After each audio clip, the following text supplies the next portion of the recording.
In primary care, low mood is a daily complaint, but hidden within standard presentations of depression are acute psychiatric emergencies that demand immediate intervention. Look at this electronic health record. We have a 45-year-old man presenting to his general practitioner with profound hopelessness and spontaneous crying. These symptoms did not build over years. They appeared abruptly, exactly 6 weeks ago. To cope with this sudden decline, the patient has recently and significantly increased his alcohol consumption. The most critical data point in this record is his explicit suicidal ideation. He is expressing active thoughts of self-harm with a highly specific method, driving his car into a local lake. Having a logistical plan demonstrates a dangerous level of intent. Passive ideation means a patient wishes they would not wake up. A specific method indicates the patient is actively problem-solving how to end their life. To manage this case safely, we must look past the initial complaints and extract a rigorous clinical examination. We will systematically deconstruct this raw presentation, translate it into a formal mental state examination, and define the rigid thresholds that require acute management on the wards. A patient's narrative is subjective and conversational. A mental state examination, or MSE, translates that narrative into standardized objective clinical signs. We start by codifying his emotional state. The subjective complaints of crying for no reason and sadness translate directly to the clinical findings of profound hopelessness and anhedonia. Anhedonia is the total inability to experience pleasure. It is a core diagnostic pillar indicating a severe neurochemical shift. Next, we assess the impact on his daily life. The fact that he stopped going to work is categorized as severe functional impairment.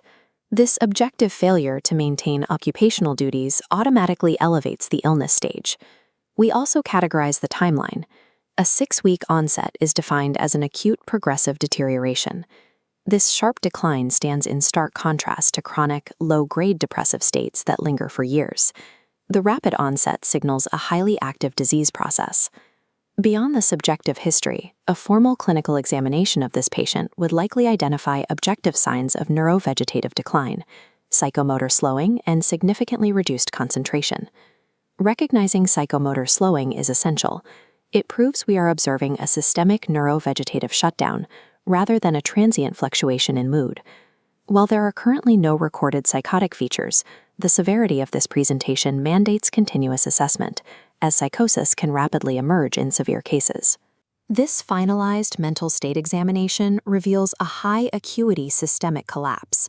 Now we apply these extracted signs to build a targeted differential diagnosis. This diagram is a comparative diagnostic matrix. By plotting symptoms on the y-axis against diagnoses on the x-axis, we systematically eliminate competing pathologies. We test adjustment disorder first. The sheer severity of the functional impairment, combined with a highly specific and lethal suicide plan, definitively exceeds the parameters of a normal adjustment reaction. Next, we evaluate bipolar disorder in a depressive phase. Note the warning icon on the matrix. This remains a clinical blind spot.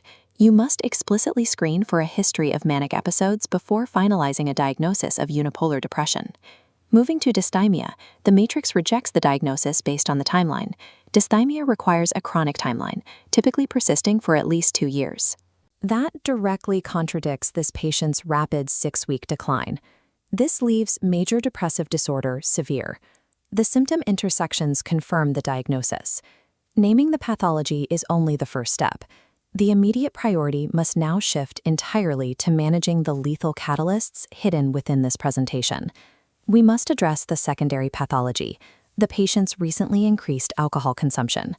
A common trap for trainees is to view this alcohol use merely as a passive bystander or a simple maladaptive coping mechanism. This diagram reveals a bidirectional relationship. The patient uses alcohol as a maladaptive coping strategy. However, alcohol acts as a central nervous system depressant, directly worsening the underlying neurochemistry and accelerating the cycle. This chemical depression introduces the most dangerous variable, behavioral disinhibition.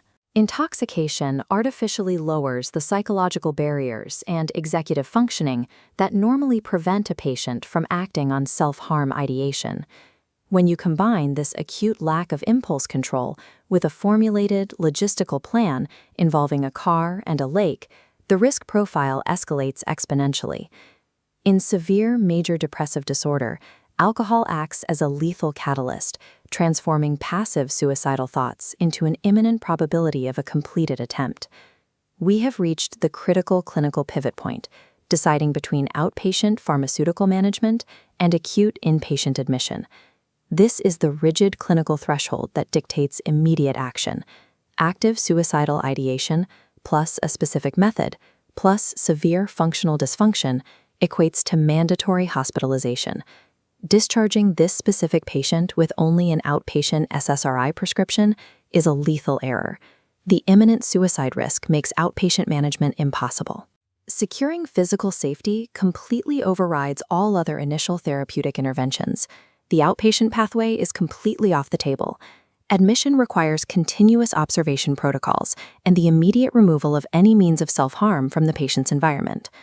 Recognizing this specific triad of symptoms is the definitive red line for acute safety. It is a non-negotiable rule for both your board exams and real-world practice.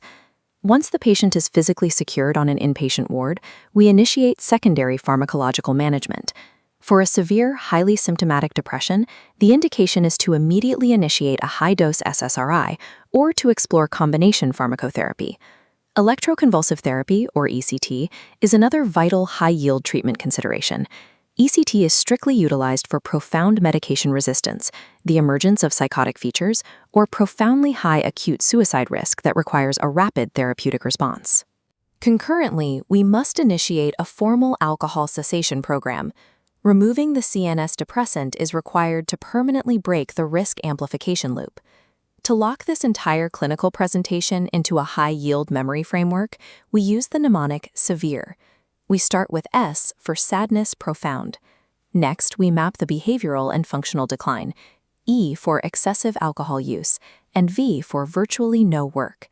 We capture the physical shutdown and high-risk signs with E for energy gone, and R for reasons for suicide, highlighting the profound hopelessness.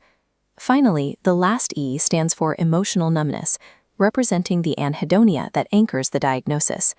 Integrating these clinical variables, from the disinhibiting effects of alcohol to the mandatory hospitalization threshold, allows for the safe management of patients in acute psychiatric crisis.